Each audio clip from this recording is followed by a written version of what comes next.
Hello students, good morning to all of you. Today we will not discuss about next topic. आज हम क्या करने वाले हैं, रिवीजन। जैसा कि आप सभी को पता है कि अब आपके यूटी स्टार्ट हो गए हैं और आपका इकोनॉमिक्स का जो यूटी है वो कब है, 22 जून को। कब है, 22 जून को आपका यूटी है। और उसके अंदर जो हमारी 3 यूनिट्स आने वाली हैं, कौन सी यूनिट है, 3 यूनिट्स हैं, जिसमें फर्स्ट तो क्या आएगा आपका इंट्रोडक्शन ऑफ स्टैटिस्टिक्स का इंट्रोडक्शन आने वाला है। Collection, presentations, analysis, interpretations of data, एक वो सेकंड यूनिट आएगी। थर्ड यूनिट में आएगा measure of central tendency, but उसके अंदर केवल क्या आने वाला है, मीन मीडियन मोड। केवल क्या आएगा, मीन मीडियन मोड, यही आएंगे। मेजर ऑफ सेंट्रल टेंडेंसी आएगी। और इसके अंदर हमें केवल 3 यूनिट को स्टडी करना है। 3 यूनिट्स को बेटा आपको बहुत अच्छे से तैयारी करनी है सभी को, और बहुत अच्छे से आपको क्या करना, अपना एग्जाम देना है। आपका जो टेस्ट है वो टेस्ट 30 मार्क्स का होगा, टाइमिंग 1 आवर की होगी।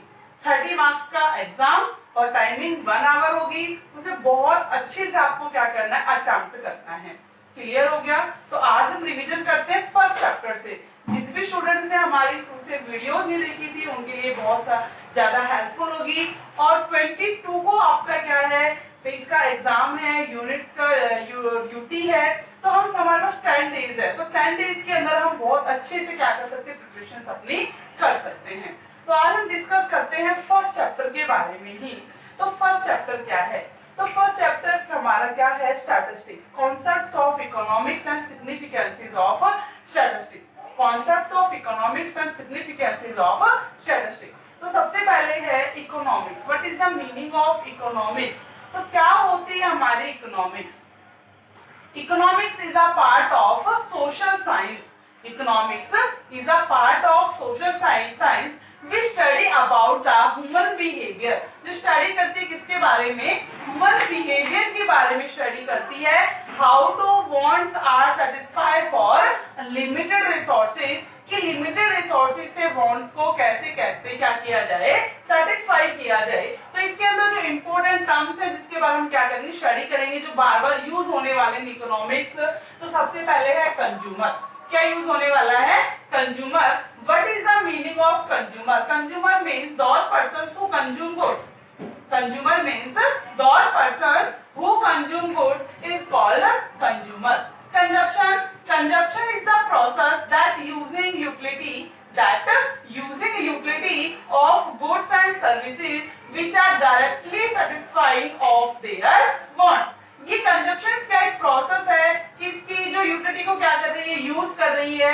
यूटिलिटी किसकी है, ऑफ गुड्स एंड सर्विसेज, जो क्या कर रही है, कंज्यूमर को डायरेक्टली सेटिस्फाई कर रही है, वो क्या कहलाएगा, कंजप्शन कहलाएगा। नेक्स्ट है producers. What is the meaning of producers? तो प्रोड्यूसर्स क्या होता है, producers refers to those persons who produce goods. Who produce goods is called producers.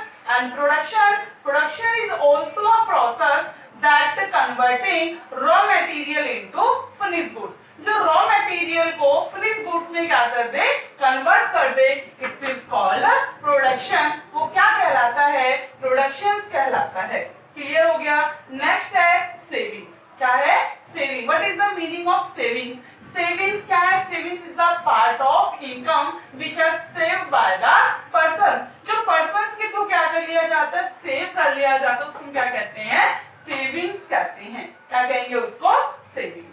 अब है इकोनॉमिक एक्टिविटी। तो इकोनॉमिक एक्टिविटीज क्या है, इकोनॉमिक एक्टिविटीज 2 टाइप्स की होती है, economic activities and non economic activities. ये आपने बीएसटी के फर्स्ट चैप्टर के अंदर ही पढ़ी होंगी कि इकोनॉमिक एक्टिविटी और नॉन इकोनॉमिक। इकोनॉमिक कौन सी होती है, which are हम ये कहेंगे those activity which are done for earning motive, जिसका मेन मोटिव क्या होता है, अर्निंग, कुछ अर्न करना होता है, वो इकोनॉमिक एक्टिविटीज होती है। नॉन इकोनॉमिक जिसका मेन मोटिव अर्न करना नहीं होता। तो economic activities includes all those activities, consumption, production, saving, investment, distribution.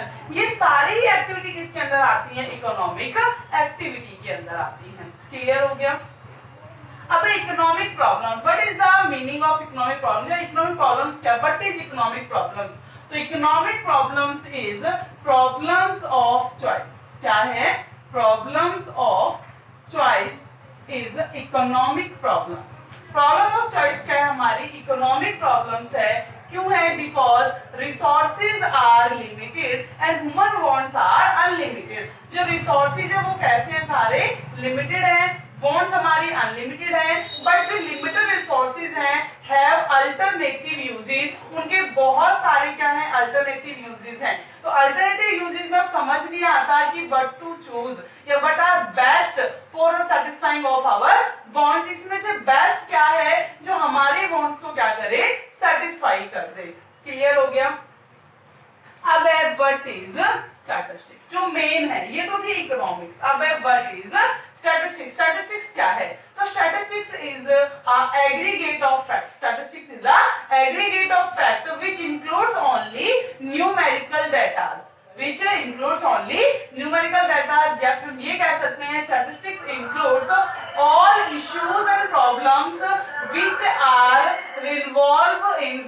involved in numerical facts। जिसके अंदर क्या होती है, इकोनॉमिक प्रॉब्लम्स किस वे में होती है, न्यूमेरिकली फैक्ट के अंदर होती हैं, वो क्या कहलाती है, स्टैटिस्टिक्स कहलाती है। क्या कहलाती है हमारी, स्टैटिस्टिक्स। तो स्टैटिस्टिक्स हमारी टू सेंस के अंदर होती है, in plural sense and singular sense. किस सेंस में होती है, in plural sense and in singular sense. हम सबसे पहले करते हैं प्लूरल सेंस। किसमें, इन प्लूरल सेंस, जब बहुत सारे क्या होते हैं डाटा। प्लूरल का मतलब सभी जानते हैं, एक वचन बहुवचन सबने सुना होगा ना, सिंगुलर और प्लूरल सेंस। अब प्लूरल सेंस के अंदर हम स्टैटिस्टिक्स की क्या करते हैं, स्टडी करते हैं। तो सबसे पहले है फीचर्स ऑफ स्टैटिस्टिक्स। ये जो स्टैटिस्टिक्स है उसके फीचर्स क्या हैं, तो स्टैटिस्टिक्स के फीचर्स के अंदर सबसे पहले आया है एग्रीगेट ऑफ फैक्ट्स। क्या आया है, एग्रीगेट ऑफ फैक्ट्स। जो स्टैटिस्टिक्स है वो किसका फैक्ट है, एग्रीगेट का। किसका फैक्ट है, एग्रीगेट का फैक्ट है। It means it does not involve any single numbers. हम ये कहें single number does not are statistics. एक सिंगल नंबर क्या नहीं हो सकता, स्टैटिस्टिक्स नहीं हो सकता। फॉर एग्जांपल एक काउ हैज 4 legs, एक गाय है उसके 4 पैर है, तो स्टैटिस्टिक्स नहीं है, क्या नहीं, स्टैटिस्टिक्स नहीं है। या फिर हम ये कहें students of 11th class has pocket allowance for 250 rupees. A student has a pocket allowance of class 11th is 250 rupees is not a statistics. हाँ, average pocket allowance of class +1 is 250.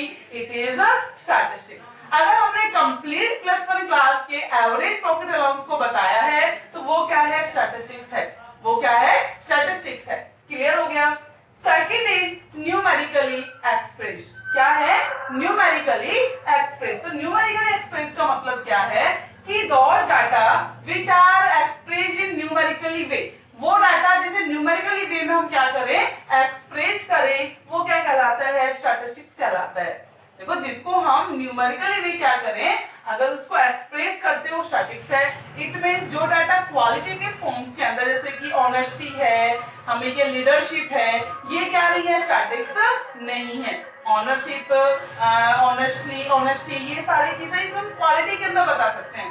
केवल किसे बताते हैं, इसको क्वालिटी के अंदर बताते हैं, तो ये क्या नहीं है, हमारी स्टैटिस्टिक्स नहीं होगी। क्लियर हो गया?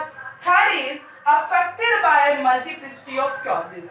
जो हमारी स्टैटिस्टिक्स है वो किससे, बहुत सारे क्लॉजेस से क्या होती है, इफेक्ट्स होती है। मतलब कि उसका इफेक्ट करने वाला केवल एक सिंगल क्लॉजेस नहीं होता। जैसे हम ये कहें कि राइज इन जनरल प्राइसेस, जो जनरल प्राइस है वो क्या हो रहे हैं, हमारे राइज हो रहे हैं, तो उसको इफेक्ट करने वाले बहुत सारे फैक्टर्स हो सकते हैं। फॉर एग्जांपल ये हो सकता है, या तो हम बहुत ज्यादा डिमांड कर रहे हैं, मार्केट में सप्लाई नहीं है, इस वजह से क्या हो रहे हैं, प्राइसेस बढ़ रहे हैं।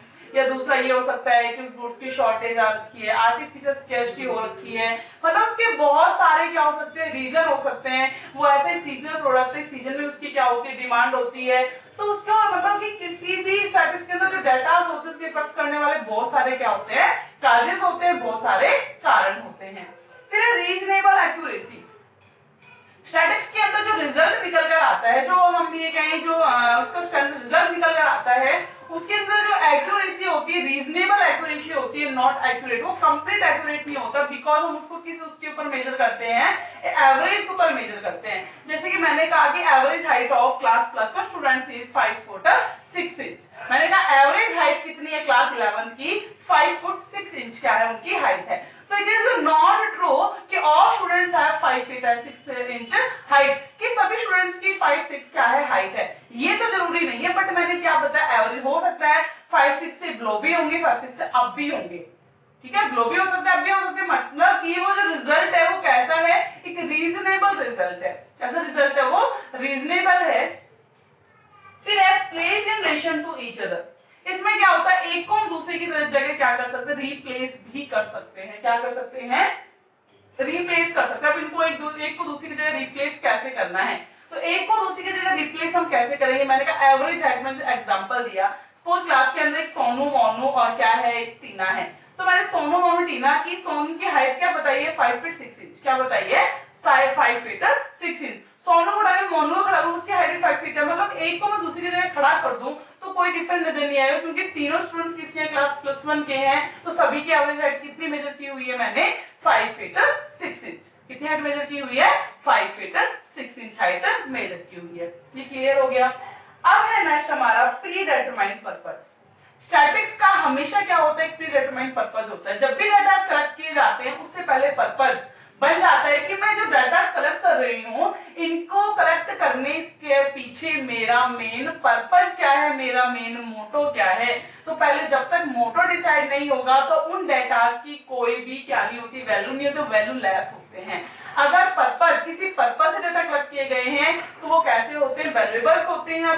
विदाउट पर्पस कलेक्ट किए गए वैल्यू लेस होते हैं। जैसे फॉर एग्जांपल सेंसस होता है आफ्टर 10 इयर्स हमारा, आफ्टर 10 इयर्स सेंसस। तो मेन पर्पस क्या होता है गवर्नमेंट का, कि पॉपुलेशंस को काउंट करना, कि how much population, how much unemployment rate, how much employment rate, poverty rate, उस चीज को मेजर करना उसका क्या होता है, मेन पर्पस होता है। इसीलिए वो क्या करते हैं, सभी के data, each and every data को क्या करती है, कलेक्ट करती है। तो किसी भी डाटा को कलेक्ट करने से पहले क्या होता है, मेन पर्पस होता है। तो स्टैटिक्स के अंदर होना क्या चाहिए, मेन पर्पस होना चाहिए। सेवंथ है एन्यूमरेटेड एंड एस्टिमेटेड। क्या है, एन्यूमरेटेड एंड एस्टिमेटेड। जो हमारा एन्यूमरेटेड और एस्टिमेटेड है किसके ऊपर बेस्ड होता है, देखो when the investigations area is very vast, जब बहुत ज्यादा क्या है, वास्ट है जहां पर एरिया, तो हम एस्टिमेटेड एस्टिमेशंस का आप यूज कर सकते हो। जैसे कि फॉर एग्जांपल पीएम मोदी की क्या हो रही है, रैली निकल रही है, तो हम कहते हैं अप्रोक्स वहां पर 1,50,000 पर्सन थे, वहां 1 लाख पर्सन थे। तो हमने क्या किया, भीड़ में काउंट तो नहीं किया ना एक पर्सन को वहां पे एक्चुअली में थे कितने, हमने केवल उस भीड़ को देखा और एस्टिमेट लगाया कि हाँ वहां पर इतनी क्या थी पॉपुलेशन थी, इतनी ज्यादा क्या थी, भीड़ थी, क्राउडिंग थी, वो हमने अंदाजा लगा दिया। बट जहां पर क्या हो, जहां एरिया इन्वेस्टिगेशंस का कैसा हो, वेरी स्मॉल हो, वास्ट ना हो, स्मॉल हो, तो वहां किसका यूज कर सकते हो, एन्यूमरेटेड मेथड का यूज कर सकते हो। इट मींस आप ईच एंड एवरी आइटम्स को इंक्लूड कर सकते हो। जैसे कि for example class plus one students के बारे में आपको इन्फॉर्मेशन लेनी है तो एक ही बच्चे से आप इन्फॉर्मेशन ले सकते हो, क्योंकि वास्ट एरिया नहीं है। भैया ये जानना है कि कंप्लीट पूरी स्कूल के अंदर कितनी पॉपुलेशन है, तो आपको क्या करना होगा, एस्टिमेट। असेंबली होगा, एस्टिमेट हम कहते हैं ना, असेंबली होती है तो अप्रोक्स कितने बच्चे थे असेंबली में, अप्रोक्स कितने स्टूडेंट्स थे, क्लास प्लस वन में कितने स्टूडेंट्स आए उनको काउंट करना बहुत इजी है। क्लास प्लस वन के स्टूडेंट्स से बोल दो रेज योर हैंड और उनकी क्या कर लो, काउंटिंग कर लो, पॉसिबल है। क्लियर हो गया। एट है collected in a systematic manner. जो स्टैटिस्टिक्स होती है इन प्लूरल सेंस के अंदर, जब भी डाटा को कलेक्ट किया जाता है तो वहां एक सिस्टम को यूज किया जाता है। किसका यूज किया जाता है, सिस्टम, क्योंकि विदाउट सिस्टम हम क्या नहीं कर सकते, एक्यूरेट रिजल्ट नहीं निकाल सकते। उसके कोई पॉसिबल जो रिजल्ट, जो पर्पस था हमारा वो पूरा नहीं हो पाएगा। तो इसके लिए जरूरी क्या है कि उसके अंदर हमें क्या यूज करना है, एक सिस्टम का यूज करना है। किसका यूज करना होगा, एक सिस्टम को यूज करना होगा। अब है statistic a singular noun. Statistics का एक सिंगुलर नाउन में आप उसको कैसे रिप्रेजेंट करोगे।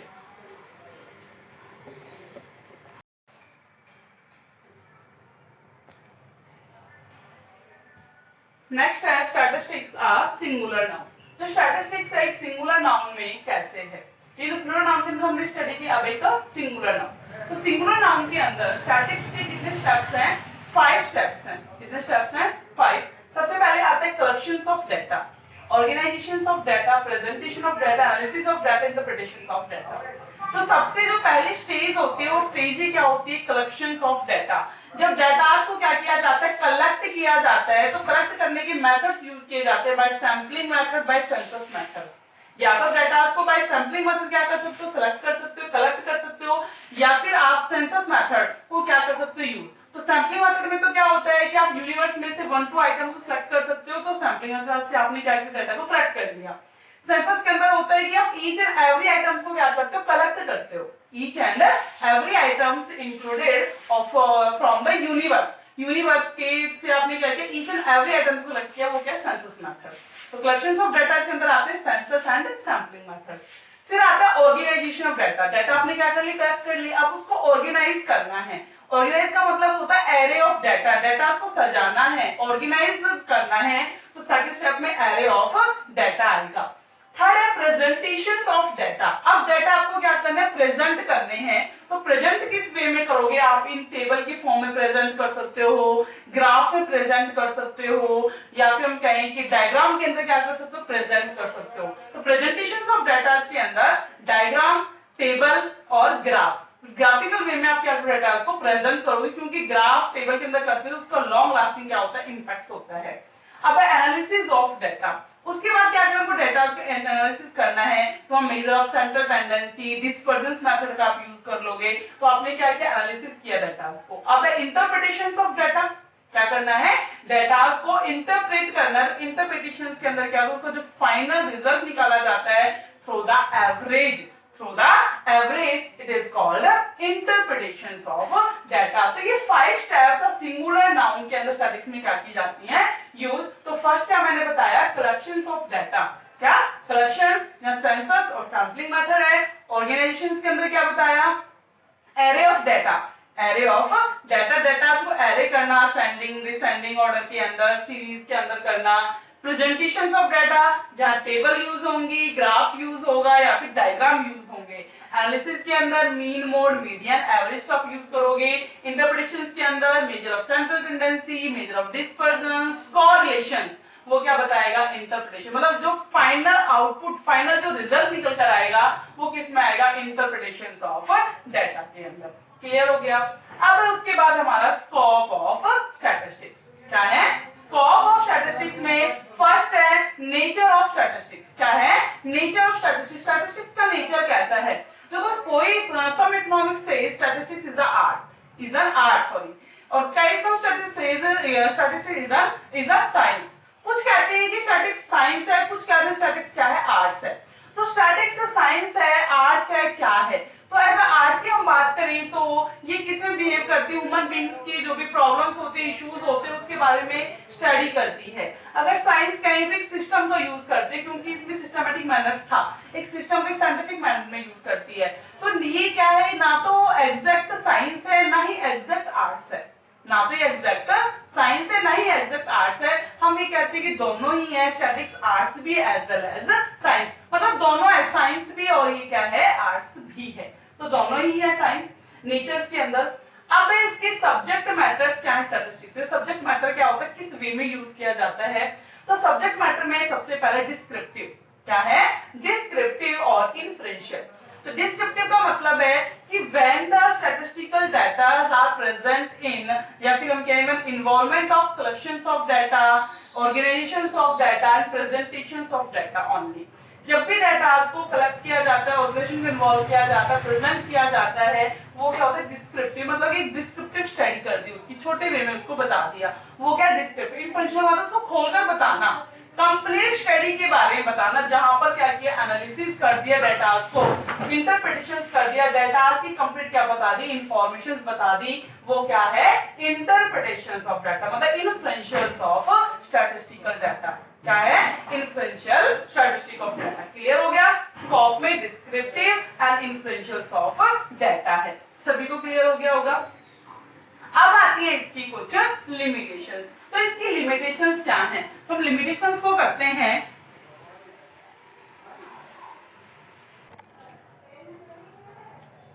नेक्स्ट अभी लिमिटेशंस ऑफ स्टैटिस्टिक्स। जो स्टैटिस्टिक्स है उसकी लिमिटेशंस क्या हैं।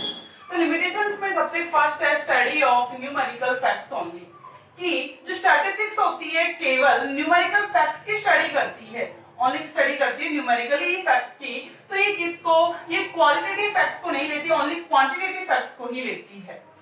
सेकंड है स्टडी ऑफ एग्रीगेट ओनली, ये एग्रीगेट की स्टडी करती है, सिंगल नंबर्स को स्टैटिस्टिक्स नहीं मानती, सिंगल नंबर को क्या नहीं मानती है, स्टैटिस्टिक्स नहीं मानती, एग्रीगेट होना चाहिए उसके लिए। Homogeneity of data essential requirement, ये कहते हैं कि जब भी आप स्टडी करो स्टैटिस्टिक्स की, तो ये कहते हैं स्टैटिस्टिक्स जो डाटा है उनके बीच में होमोजेनिटी होनी चाहिए। ऐसा नहीं होना चाहिए कि आपने एक तो डाटा ले रखे हाइट के, एक वेट के ले लिए, एक आपने कैलोरीज के ले लिए, तो उनमें क्या है डिफरेंस है। अगर आपको क्या करना है, स्टडी करनी है, तो सारे डाटा हाइट के हों या फिर सारे डाटा वेट के हों, तभी आप क्या कर सकते हो, एक्यूरेट रिजल्ट निकाल सकते हो। क्लियर हो गया। Result are true only on average, जो रिजल्ट निकल कर आता है वो ट्रू केवल कब आता है, जब एवरेज होती है। हम तो कहते हैं कि एवरेज निकल गया, इसका एवरेज हाइट ये है, एवरेज वेट ये है, एवरेज मार्क्स ये हैं, तो वो जो भी रिजल्ट निकल कर आ रहा है वो किस बेस पर आता है, एवरेज पर निकल कर आता है। ठीक है। विदाउट रेफरेंस, मतलब कि जब तक आप कोई रेफरेंस नहीं दोगे, रिजल्ट में prove to be wrong, result क्या हो सकता है आपका, रॉन्ग भी हो सकता है। तो यहाँ आपको पहले क्या देना होगा, रेफरेंस बताना होगा कि आप हाइट बताने वाले हो या क्या बताने जा रहे हो, तभी आपका रिजल्ट सही निकल सकता है। कहता can be used by expert, इसको केवल यूज कौन कर सकते हैं, स्टैटिस्टिक्स को एक्सपर्ट, मतलब कि स्टैटिस्टिक्स की जो स्टडी करते हैं, डाटा जो स्टडी करते हैं, वो कौन होते हैं, एक्सपर्टर्स होते हैं। एक्सपर्ट स्टैटिस्टिक्स को यूज कर सकते हैं। हमें कहीं जिसको स्टैटिस्टिक्स के बारे में नॉलेज नहीं है वो स्टैटिस्टिक्स को यूज नहीं कर सकता। प्रोन टू मिसयूज, इसके मिसयूज भी होते हैं, जैसे कि इसमें था कि हमने फीचर्स में कहा था कि इसमें place to replace to each other, एक को दूसरी की जगह हम क्या कर लेते हैं, यूज कर लेते हैं, तो वहां इसका क्या हो सकता है, मिसयूज भी हो सकता है। जो बच्चा कितना है, जिसकी 4.9 इंच हाइट है, उसको 5-6 में लेकर जा रहे हैं, क्यों, क्योंकि क्लास +1 की एवरेज हाइट ही ये बताई हुई है, तो वहां इसका क्या हो सकता है, मिसयूज भी हो सकता है। अब बताना है इंपोर्टेंस ऑफ स्टैटिस्टिक्स, जो स्टैटिस्टिक्स है उसकी इंपोर्टेंस क्या है, तो इंपोर्टेंस के अंदर सबसे फर्स्ट है क्वांटिटेटिव एक्सप्रेशंस। क्या है, quantitative expression only, all issues and problems are related with quantitative way of express, only express, जो भी इश्यूज प्रॉब्लम्स किसमें होंगे, क्वांटिटेटिव वे में गिवन होंगी, तभी वो एक्सप्रेस की जा सकती है। मतलब कि प्रॉब्लम्स है, इश्यूज है, लाइक पॉवर्टी है, इतनी % पॉवर्टी, तभी तो हम क्या करेंगे, उसको रिमूव, उसको एलिमिनेट करने के स्टेप्स उठाएंगे। हम इतना % अनएम्प्लॉयमेंट हमारी कंट्री में, तो हम क्या करेंगे, उसको रिड्यूस करने की कोशिश करेंगे। तो ये इश्यूज को, प्रॉब्लम्स को किसमें कर देता है, क्वांटिटेटिव वे में एक्सप्रेस कर देता है, जिससे क्या हो जाता है, आगे की जो पॉलिसी होती है उनको फॉर्म करने में हमें हेल्प मिल जाती है। इंटरसेक्टोरल इंटरटेम्पोरल कंपैरिजन, इंटरसेक्टोरल मतलब दो सेक्टर के बीच में क्या करेगा, कंपैरिजन, लाइक हम ये कहें सेक्टर्स ले लिए, क्या उसने एग्रीकल्चर सेक्टर्स ले लिया, रिच और पुअर के बीच में क्या करना है, उसको कंपैरिजन करना है। इंटरटेम्पोरल मतलब एक स्टेट्स का दूसरे स्टेट के साथ क्या कर दिया, कंपेयर कर दिया, वो क्या है, इससे पॉसिबल है। ये कहता है वर्किंग, जो ये काम कर रहा है किसके बीच में काम करता है, कॉज एंड इफेक्ट रिलेशनशिप, कारण और परिणाम, जैसे कि प्राइसेस क्या होंगे, इंक्रीज होंगे, क्या कर रहा है कि लोगों की इनकम बढ़ेगी। देखो इनकम और प्राइस के बीच में क्या बता रहा है, इफेक्ट, क्यों, कारण क्या है, इनकम बढ़ गई, इसका इफेक्ट क्या नजर आ रहा है, इनकम बढ़ती प्राइस बढ़ गई, क्योंकि लोग डिमांड ज्यादा कर रहे हैं, इस वजह से क्या कर दिया, प्राइसेस बढ़ा दिए। कंस्ट्रक्शंस ऑफ इकोनॉमिक थ्योरी, जो स्टैटिक्स होते हैं वो हेल्प करते हैं किसमें, इकोनॉमिक थ्योरीज को बनाने में, कि थ्योरी कैसे बनाएं, कंज्यूमर इक्विलिब्रियम्स है, लाइक प्रोड्यूसर्स इक्विलिब्रियम, वो थ्योरी को बनाने में स्टैटिक्स हमारी बहुत हेल्प करती है। इकोनॉमिक फोरकास्टिंग, इससे हम क्या कर सकते हैं, फ्यूचर्स के बारे में फोरकास्ट कर सकते हैं कि नियर फ्यूचर में ये होने वाला है। ठीक है। पॉलिसीज फ्रेम्ड, मतलब इकोनॉमिक पॉलिसी फ्रेम्ड, पॉलिसीज बना सकती है गवर्नमेंट, मैंने अभी बताया था, बजट बना दी है, किसके थ्रू, स्टैटिस्टिक्स के डाटा ले लेती है कि इन्फ्लेशन कितना % बढ़ रहा है, डिफ्लेशन कितना हो रखा है, सप्लाई ऑफ मनी कितनी है, उसके अकॉर्डिंग पॉलिसी आगे क्या कर सकती है, फ्रेम्ड कर सकती है। और एक इकोनॉमिक इक्विलिब्रियम, हर इकोनॉमिक्स का मेन मोटिव होता है कि सब चीज किसमें रहे, इक्विलिब्रियम मतलब कि बैलेंस में रहे, कंज्यूमर को, कंज्यूमर इक्विलिब्रियम, कंज्यूमर को मैक्सिमम सेटिस्फेक्शन मिले, प्रोड्यूसर इक्विलिब्रियम, प्रोड्यूसर को मैक्सिमम क्या मिले, प्रॉफिट, मार्केट इक्विलिब्रियम, मार्केट में मतलब डिमांड और सप्लाई हमेशा कैसे रहे, बराबर रहे। तो ये जो स्टैटिस्टिक्स है सब में क्या करता है, हमारी हेल्प करता है। क्लियर हो गया? तो हमारा फर्स्ट चैप्टर कंप्लीट हो चुका। इसका रिवीजन आपको खुद से करना है कि और अगर कोई प्रॉब्लम होती है तो बेटा आप मुझे मेरे पर्सनल व्हाट्सएप नंबर के ऊपर कॉल कर या मैसेजेस कर मुझसे अपनी प्रॉब्लम्स को शेयर कर सकते हो।